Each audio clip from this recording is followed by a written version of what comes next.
Aksi saling dorong terjadi saat aparat gabungan dari Pengadilan Negeri Ternate bersama aparat kepolisian Polres Ternate, Kodim Ternate, dan Satpol PP akan melakukan eksekusi terhadap 3 bangunan di Kelurahan Maliaro, Kota Ternate, Maluku Utara. Pemilik bangunan yang didukung oleh massa mahasiswa menghadang proses eksekusi. Aparat yang mengetahui adanya provokator langsung mengamankan sejumlah orang. Setelah melakukan mediasi panjang dengan pemilik 2 bangunan dan 1 rumah, akhirnya pemilik rumah pun pasrah merelakan petugas melakukan eksekusi gudang dan ruko. Sementara pemilik rumah bersedia melakukan pembayaran. Ada 8 objek, tapi sisanya sudah melakukan pembayaran. Nah, hari ini direncanakan kita eksekusi 3 objek, yaitu bangunan ruko, gudang, dan rumah milik Bapak Arsad Sawal. Namun dalam tahapan pelaksanaan tadi, Bapak Arsad Sawal itu mau melakukan pembayaran terhadap rumah. Hanya terbatas pada rumah saja. Untuk gudang dan bangunan ruko milik Eko Yunianto itu tetap dilaksanakan eksekusi pembongkaran.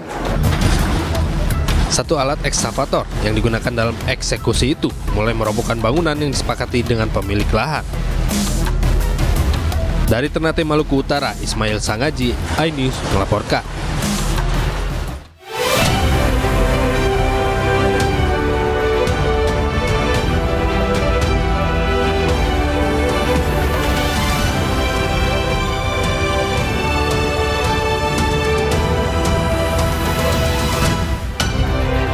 Keluarga berharap pemerintah bisa membantu mencari jemaah haji yang hilang di Tanah Suci.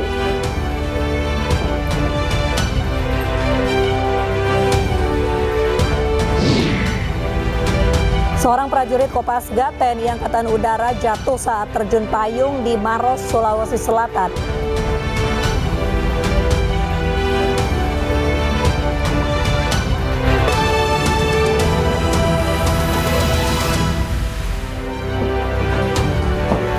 Halo, selamat malam. Apa kabar pemirsa? Kebakaran melanda kawasan permukiman padat penduduk di Jalan Kramat Pulau Raya, Jakarta. 2 kios warung makan dan sebuah rumah warga ludes terbakar. Bersama saya, Mirva Suri. Inilah iNews Malam selengkapnya.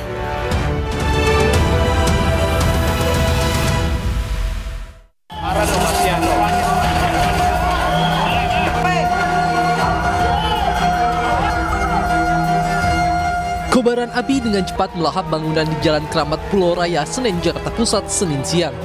Api yang berkobar sempat membuat warga sekitar panik. Dengan peralatan seadanya, warga pun berupaya membantu petugas damkar memadamkan api. Menurut salah seorang warga, api pertama kali muncul dari salah satu bangunan yang dijadikan tempat usaha warung makan.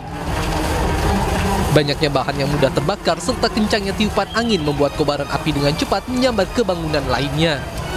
Api diduga berasal dari kebocoran tabung gas LPG dari kios warung makan. Awalnya tadi pas saya lihat kecil. Dari mana, Bu? Dari warung maknya. Dari warung maknya. Terus habis itu lama-lama gede, makin gede, makin gede. Udah nyebar ke kiri kanan karena angin kan. Oh, gitu. Iya. Tadi ada ledakan juga atau gimana? Ada. Dari mana ada ledakan, mungkin gas kali ya. Api berhasil padam 1 jam kemudian setelah 5 unit mobil damkar diterjunkan ke lokasi. Tidak ada korban jiwa dalam peristiwa ini, namun 2 kios warung makan dan sebuah rumah warga ludes terbakar. Dari Jakarta, Rani Sanjaya, iNews melaporkan. Aksi koboi pemotor yang melepaskan tembakan airsoft gun viral di media sosial. Polisi mengamankan pelaku yang membuat geger di jalan alternatif jalur Puncak Bogor itu.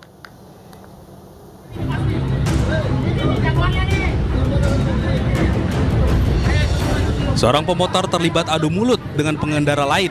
Bahkan salah satu pemotor melepaskan tembakan airsoft gun. Aksi pemotor koboi ini terjadi karena pemotor lain saling serobot jalur. Di tengah kemacetan yang terjadi di jalur alternatif menuju Puncak melalui Jalan Bukit Pelangi, Cijayanti, Gunung Gelis, Kabupaten Bogor, Jawa Barat.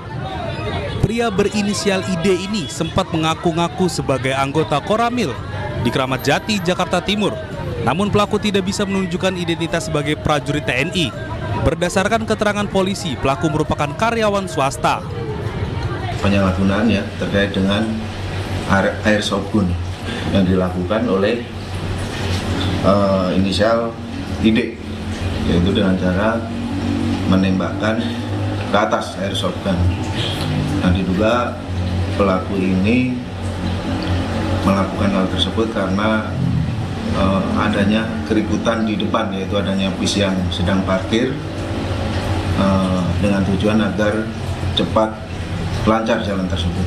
Karena terjebak macet emosi ya, karena macet panjang gitu. Dengan ini ingin menyampaikan permohonan maaf kepada keluarga besar anggota 234 SC Kota Bekasi dan juga rekan-rekan media, bahwasanya atas kesalahan saya yang saya lakukan di jalan ke arah Bukit Pelangi, dengan saya dengan sadar diri menembakkan senjata jenis airsoft gun ke atas di keramaian keluarga. Saya mengakui perbuatan saya itu salah. Dengan ini saya mohon maaf juga kepada anggota TNI semuanya. Saya sudah mengaku anggota Polres, anggota Koramil Keramat Jati. Akibat perbuatannya, pemotor koboi dibawa ke Polsek Babakan Madang untuk menghindari keributan.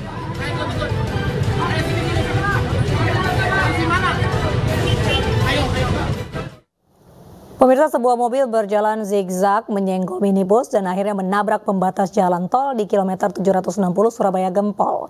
Aksi nekat pengemudi mobil itu terekam video amatir pengguna jalan tol.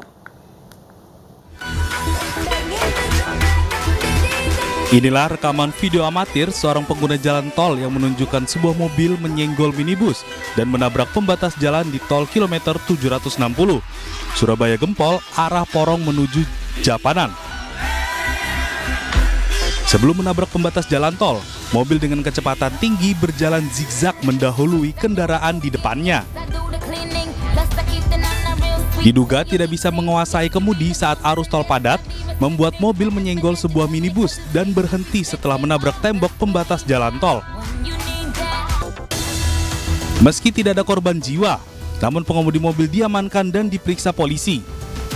Kasus kecelakaan yang melibatkan dua kendaraan ini akhirnya diselesaikan secara kekeluargaan.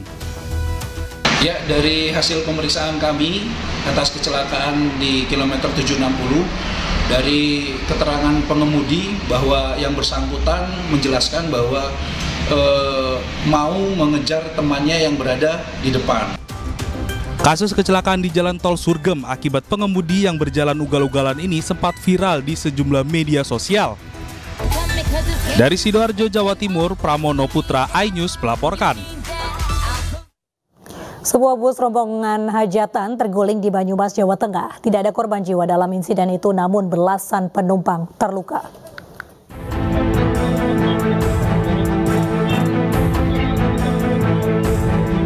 Sebuah bus terguling terekam kamera pengawas rumah warga di Jalan Sumpiuh, Desa Selanegara, Banyumas, Jawa Tengah. Bus ini membawa rombongan warga yang akan menghadiri acara hajatan. Bus yang membawa 26 penumpang ini terguling karena mengalami remblong. Warga yang mengetahui kejadian ini langsung membantu para korban.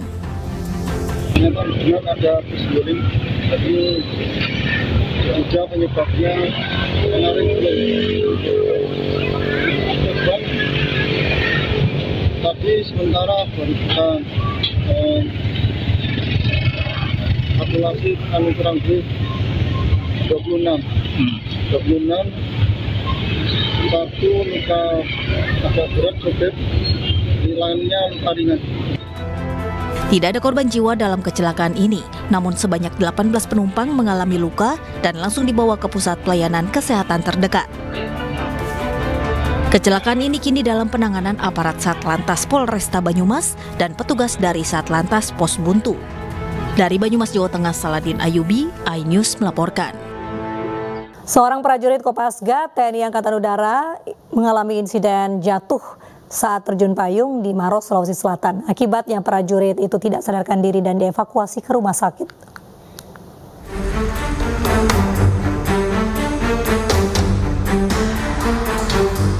Inilah detik-detik saat seorang penerjun payung yang merupakan prajurit Kopasga TNI Angkatan Udara mengalami insiden kecelakaan saat berada di udara di Kabupaten Maros, Sulawesi Selatan. Kecelakaan terjadi saat prajurit tersebut mengikuti latihan rutin. Momen yang terekam kamera warga ini pun viral di media sosial. Saat di udara, penerjun payung itu terlilit tali parasutnya yang tidak mengembang dengan sempurna. Penerjun payung itu kemudian berputar-putar di udara hingga terjatuh ke tanah dan tidak sadarkan diri. Sejumlah anggota TNI Angkatan Udara dibantu warga kemudian mengevakuasi prajurit tersebut ke mobil pick-up untuk dilarikan ke rumah sakit. Selain itu, 2 penerjun payung lainnya juga mengalami insiden saat hendak mendarat. 1 penerjun mendarat di atas seng, sementara penerjun lainnya mendarat dengan menabrak papan bunga ucapan. Udah Bapak pas jatuh dari atas, payungnya tidak menyebar itu. Sudah sampai di bawah baru saya lihat, saya kerja dari dalam.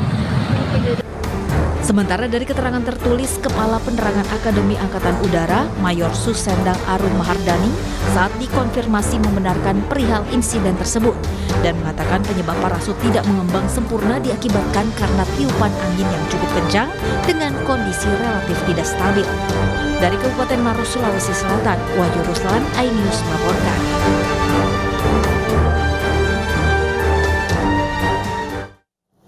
Pengacara terdakwa kasus korupsi BTS Kominfo Magdir Ismail akan memenuhi panggilan Kejaksaan Agung. Informasi selengkapnya usai jeda.